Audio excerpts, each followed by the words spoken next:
Hello everyone, today we are taking a look at the Ikon 2.5 from AvionRC. Yellow and flight controller down here is the JHE-MCU GHF 405 all-in-one HD. That is a 40 amp flight controller and it is compatible from 2 to 6S. But fly this on 4S. Of course, I have the DJI 3 edition, so I have the VTX and the camera. The motors are the Brother Hobby TC1404 4600 kV, and as mentioned on those motors are the Emax Avon 2.5-inch props. Battery connection is an XT30. Does have a rubber mat, but it's not very sticky. Of course, it does have a battery strap. Got a TPU camera holder, which you can get the camera out of view depending upon your camera angle. As you'll note here with the single screw, we have a gap on both the front and back side, so we can move that deeper or further out. But if you have the camera angle real low, the bottom of the TPU, you may have to do some DIY to get the camera angle low and forward, because it does kind of stop you from getting all the way down and having the camera forward. So these little corners of the frame aren't in view. TPU arm ends that have these little tiny landing feet on them. Got TPU mounts for our Express LRS or Crossfire antenna, as well as our DJI 3 antenna. One more TPU part back there holding our capacitor to that rear standoff. And to hold down the motor wires is that famous tape that I always talk about. You can call it Emax tape, fabric tape, call it whatever you want. I have it linked all the way down in the video description. That link is from Amazon, and that is an affiliate link. Bottom plate is one solid piece, so the arms are not replaceable. That bottom plate is 3mm thick. Top plate is 1.5mm thick. And motor post, I'm getting 120mm. It weighs just about 145 grams. I flew it primarily on these sizes of batteries in a slow cruisy or exploratory flight, as well as a faster flight, except for the 930. I didn't fly that one aggressively. Just felt it had too much weight, and it is outside the recommended specs for a battery size. With the 4S 650 milliamp GNB with the flower print on it, it weighs 214.42 grams. With the 720 milliamp red labeled GNB, that is also 4S, it weighs 214.9 grams. 11 grams, it just changed. With the flower print 850 milliamp 4S GNB battery, it weighs 232 grams flat. With the flower print 930 milliamp 4S GNB battery, it weighs 245.21 grams. So still under 250 grams. Before we get to the flight that I picked, I think there's potential for a fun little game there. I've got a little tally of the near misses, near hits that I saw, and I'll come back after the video and tell you what I have for a tally, and then you can compare what you saw in the video as well. Just one of those flights where I got pretty lucky a few different times where I didn't get taken out of the air. Also, I have red props on mine. Obviously, it originally shipped, if you saw the product pictures with the HQ props, I mentioned that in another video as well. AvionRC came back to me, asked about the props.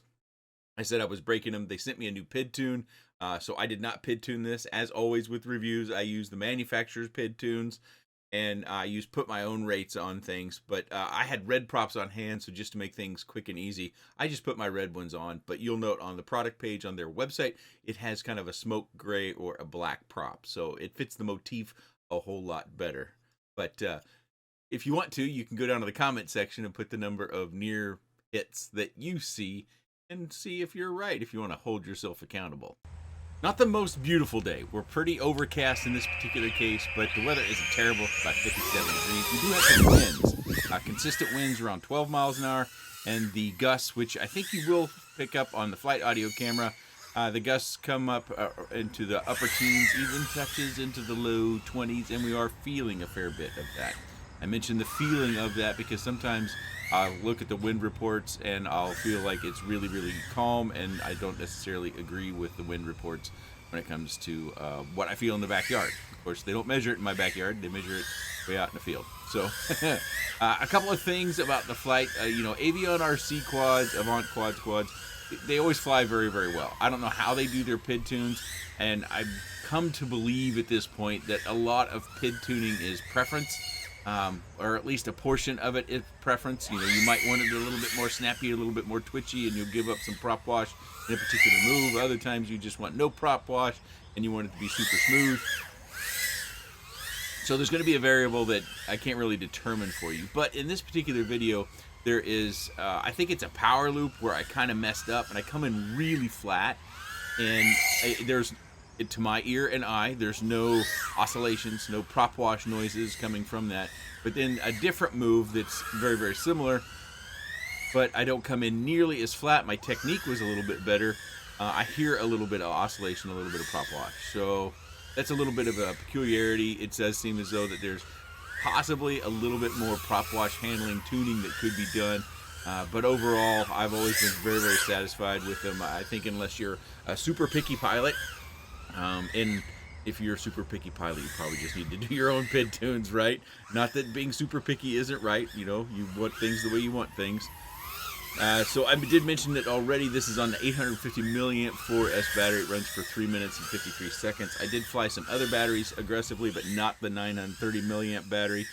So in many cases, on an 850, this flight is actually shorter. I must have been harder on the throttle than I was typically, but I would see 4 minutes to 4 minutes and 15 seconds on these very same 850 milliamp batteries. So something to keep in mind there. If we drop down to the 720 milliamp battery, I get around 310 in my faster, more aggressive flights, and with a 650, I get about 305. So there's not a big difference between the 650 and the 720. I think the 720 battery is actually lighter than the 650, but you can go back to the weights that we've already had in the video in order to see that comparison. So hopefully you've got your near hit count. I know in flight terms they say near miss. I've always thought that was confusing, and I know there's been a number of comedians over the years that have their own little bits that they use on stage about airlines and near misses.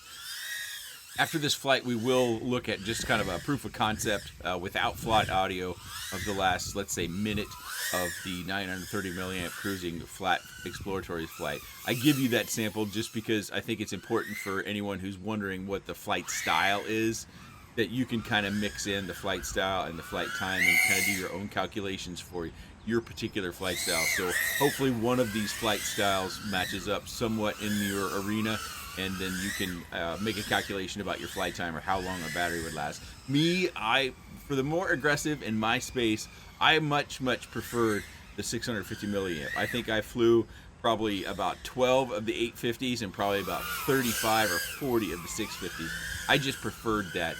You know, I come from an era where 2.5 minute flight times was about on average. Getting 3 minutes was really good, and getting anything over that was even better. Of course, everything has gotten more efficient over the years. Flight has ended. Our battery is going to come all the way up to 3.59 volts per cell, and again, our flight time at 3:53. This is our sample of the 930 milliamp 4S flight that I mentioned previously. It's our flat exploratory sort of flying. Maybe you have some sprawling acreage, or you just live out in the country and you're just going to cruise around from your front porch.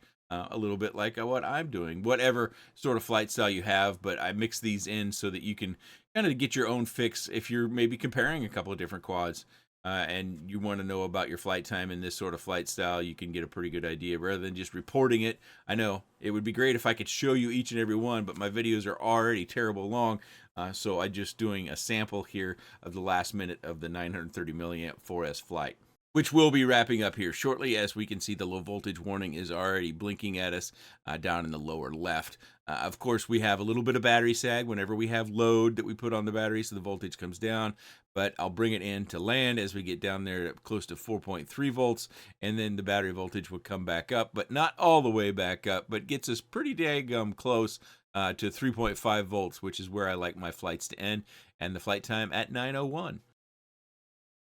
So on my notes, hopefully, it's going to blow it out. There we go. It adjusted. I had 6 near misses or near hits. How many did you have? Did we sync up there? Did I miss one maybe? That's possible. I did watch that flight. Maybe it became flight blind. I do want to take a time in this segment is to anybody who's not familiar with AvionRC or Avant Quads, which is the name they operated under about a business year ago. For some reason, they had to switch names. Had something to do with orders. They couldn't take orders for some time. I don't know. Didn't get deep into the weeds on the details on that. AvionRC, Avant Quads, and Art of the RC are 2 companies that I have come to know as very small companies within our small FPV companies. That they just make a product that I like how they fly, and I find them to be very, very reliable, and I can barely get any sort of negative information about them. So if you have bought one of these quads from AvionRC or Avant Quads, I do need to hear from you. Whether it's a good or bad thing, leave it down in the comment section. Keep it clean if you would. This is kind of a family friendly, I have kids of my own. I like to keep this place open for all.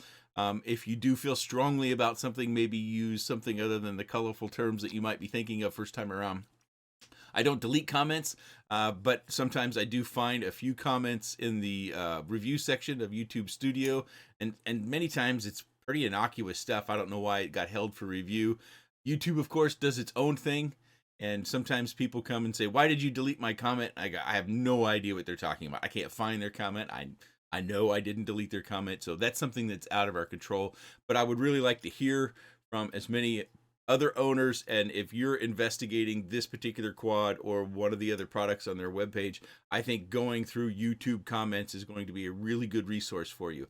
I know I've said this before. I apologize for longtime viewers that are maybe tired of hearing me say this, but I think it's really important if somebody hasn't experienced one of their quads before and they're maybe thinking about it, that they need to hear from something other than one particular person, because the only negative thing that I can come up with generally, there's going to be a couple little niggles that aren't perfect. UAV Tech, it was 3 years ago, might have been a little bit more than that, had a quad and he was doing the review and it crashed and broke an arm. I think that one had replaceable arms, but that's really about as bad as it really got, with a crash and then broken arm. But I have a crash reel that I'll play in the next segment for you. So you can look at all the different kinds of crashes I had. But I would like to hear from anybody who has made a purchase and flown some quads from Avant Quads, or otherwise known as, or really now known as, AvionRC. Okay, so I'll try to stay over here. I don't think my crash reel will go on too terribly long over here, but I did have a lot of crashes. I had more than one day where I just wasn't flying very well. And, that happens to us sometimes. But, I get a little low and I'd go worm burning across the grass and it'd go tumbling. And props that they had on here, I ran out of props relatively quickly. And so these Emax Avant props are much more hardy. Whenever you have props that are more rigid and more stiff and less prone to be bent or anything like that, I always worry about that energy or force being transferred down to the motor, hurting the motor, and then into the frame or the base plate in this case, because it is a single plate. So if you were to break an arm, you have to take off all your components, get a new base plate, put it all back on. I kind of highlighted in the quick specs that these nubbins, maybe it's closer or better to get up here close. They're just not very tall, and I kind of thought that was something they could have changed with their print. They could have made these a little bit more substantial, maybe with less of a V cut here. They could have brought that little standoff a little out. See, from one of my crashes. There we go. Now it's back in place. But that could have been brought out a little bit and been more substantial, because if you come sliding in across the cement on those, they will wear down, and then eventually you'll be coming down on your screw heads. And something I talk about all the time, when you don't have any feet, so to speak, that you do have to monitor the wear and tear on your screw heads. You can also see underneath there that they use little washers, which I find handy because that helps a little bit keep our print secured to the ends of our arms so they don't get torn off. Gives it a little bit better foothold, especially when they're only using 2 screws and they're not real big, so they're not going to add a lot of weight. I mentioned it in the quick specs, but in order to get your camera down and forward to where you're not looking at these particular points, you may have noticed it slightly in my flight footage. I had it originally in like my first 2 days where I had the camera in just the right position to where you wouldn't see this, and it had the camera angle I wanted, so I had it shoved forward far enough. But after some crashes, it would kind of shift around. So, it's something that you're going to have to monitor. It does have the ability to go forward and back, depending upon if you want more camera protection or you want to see less of the top part. And that only comes to play when you have a camera angle such as this, to where you're getting this in your view. You can get it in your view more if you shove this camera back for more camera protection and you have an angle like this. But if you bring the angle down, you'll see less of this as well. The front little lip here, just want to highlight that. That's something that they think of. So if you do that thing where I've done probably in that crash reel over there, and you just fly too low and you get hung up in the grass, or if you're in asphalt, the front lip of this carbon fiber is protected by this TP print, so it shouldn't be catching and fraying those layers apart. Flight controller is rubber mounted, as always. I do appreciate the fact that they secure with a print their capacitor, which we see in Bigger companies will sometimes just tape them down to the flight controller. I'm not a fan of that. They do use rigid wires here as well. I think they're rigid. Oh, no, they're not rigid. These are flexible wires. Sometimes they have more rigid. It kind of, I think it depends on the location. So I don't really have a problem with that. And then they do secure, as you can see with this rear zip tie right here, they secure their zip tie down. They're one of the very few manufacturers that do secure the zip tie down, excuse me.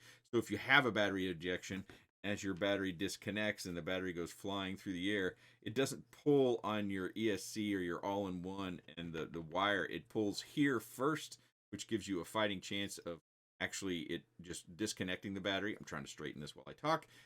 There we go. It pulls here first instead of down on your battery pads off of your all-in-one or your case.